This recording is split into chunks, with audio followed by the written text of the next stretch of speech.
Hello,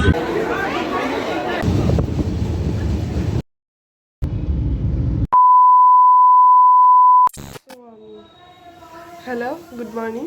so আমরা already ready হয়ে গেছে, দেখো সব প্যাকিং হয়ে গেছে, মেয়েও রেডি হয়ে গেছে, আমি রেডি হয়ে গেছি। একটু কিছু খাবার টাবার খেয়ে বেরোবো, কারণ 10:35 ট্রেন, এখন অলমোস্ট 8:15 গেছে। সো আমরা এখন অলরেডি স্টেশনে এসে গেছি, আর ট্রেনটা যথেষ্ট লেট, প্রায় 45 মিনিট মতো লেট। আর এখন ট্রেনটা আসার সময় দেখো কতটা ভিড় হয়ে গেছে। আর না রিয়েলি এই কাঠফাটা গরমে না, এখনই এপ্রিলের এই প্রথমে তাতেই তো গরম, দিন তো পরে পড়েই গেছে।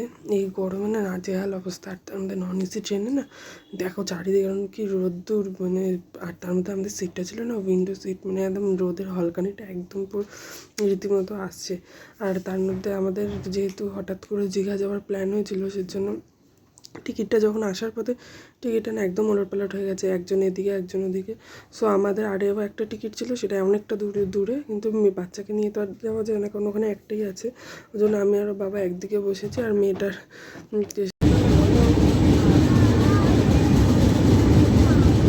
সো হঠাৎ করে যেহেতু যাওয়ার প্ল্যান হয়েছিল, ওর জন্য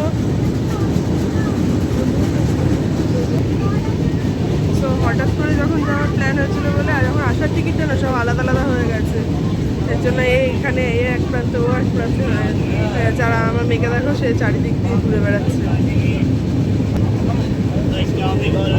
তবে আমরা দুজনে একটু অল্টারনেট করে একসঙ্গে বসেছি, দেখো সবার সাথে গল্প করছে,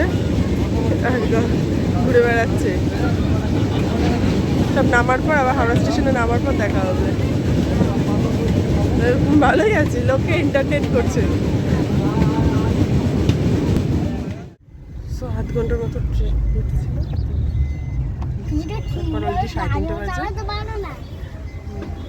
বাড়ি যাচ্ছি, বাড়ি যাবো, ট্রেনে অনেক কিছু খেয়েছি, পেট ভালোই ভরা রয়েছে। ট্রেন অনেকটা লেট ছিল, আজকে না প্রচণ্ড গরম পড়েছে, অসুস্থ লাগছে। আমাদের ট্রেনটা যেহেতু লেট ছিল, ওর জন্য আমাদের আসার টাইমটা অনেকটা বেড়ে গেছে, এখন অলমোস্ট 3:30 বেজে গেছে। আর আমরা এখন ওই বাড়ির দিকে যাচ্ছি, কারণ প্রথমে ভাবছিলাম যে না কিছু খেয়েই যাবে, কিন্তু এতজন মানুষ, তারপর হাওড়া স্টেশন থেকে অনেকটা রাস্তা, ওর জন্য মাঝখানে কোথায় দাঁড়াবে গাড়ি, ওর জন্য একবারেই খাওয়া দাওয়া হবে। আর এখন না সত্যি গরমে না পুরো একদম ভালো মতো টায়ার্ড হয়ে গেছে। যাই হোক, তোমরা গরমে ভালো থেকো। 12 বাজে, এই বাড়ি ঢুকলাম হাওড়া স্টেশনে, এখন সব ফ্রেশ হয়ে আসলাম, এখন খাওয়া দাওয়া করে নিই, মা রান্না করছে, আর মেয়ে ঘুমিয়েও পড়েছে। তো এখন ভীষণ টায়ার্ড। সো আজকের ব্লগটা এইটুকুই, আবার কালকে এইখান থেকে স্টার্ট করবো। So bye, good night.